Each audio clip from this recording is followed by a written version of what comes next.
Да, и добави си това, което е чупливо, защото ще ти взема чантата, тя ще ми трябва. За перформанс това, перформанс. Да.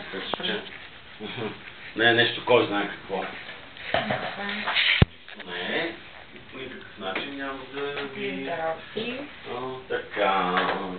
И други няма. Да. Поставям. Ето. Добре, дай сега.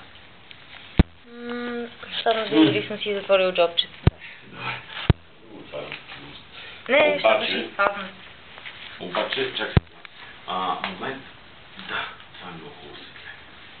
Защото това на хубавото светление, което ми пасва на мене. Тръгвам. Започва. Айде.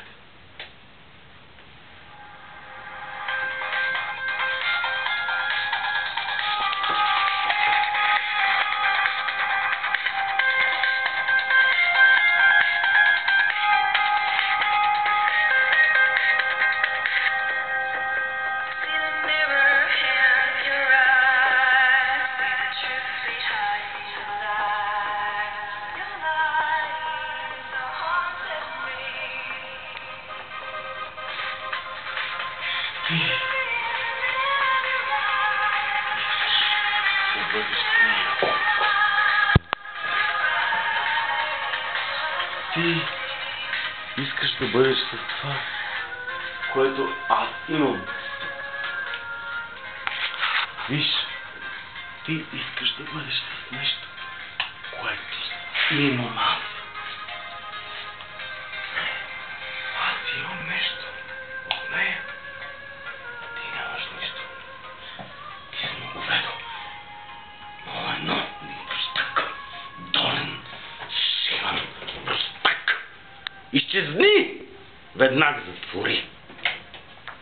И сядай там. Ти искаш да бъдеш с нея. Как бе? Как бе, Бол? Лайното, защо не ми каза, че искаш да бъдеш с нея? Защо? Защо трябваше да преодолявам толкова проблеми? Виж, аз мога да качвам планини, обаче ти ще бъдеш винаги проклет от мен.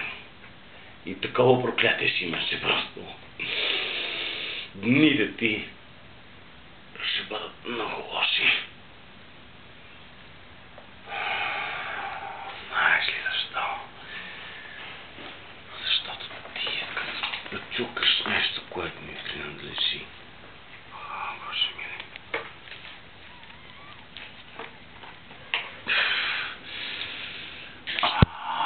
Кой ще ми е огънче?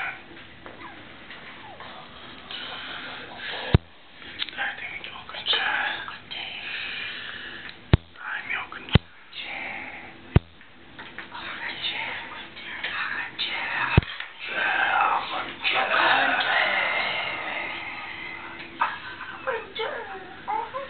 Ти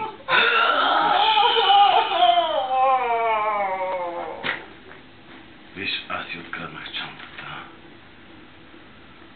Ти искаш да чукаш жена ми.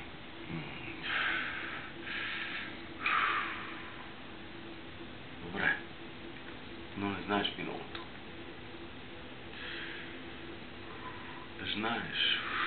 Не знаеш нищо за мен и нея. Не, ти знаеш за нея и себе си, но не знаеш нищо за мен и нея. Знаеш ли, приятелството понякога опира до такива теми, че има и формули, едни неща. Да не казвам.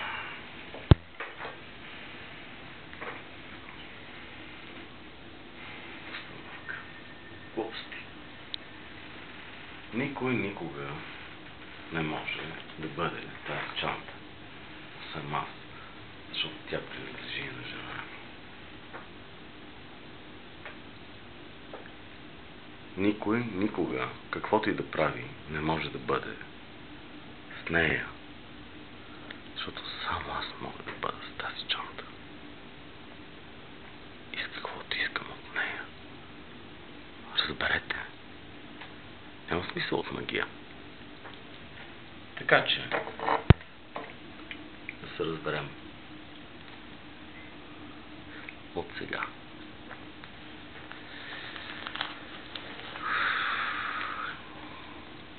Той не се напъвай. Нито празни своите удоволствия в себе си, нито се напъвай да бъдеш с нея. Защото само тя може да бъде с мен. И няма да разбереш защо. Никога.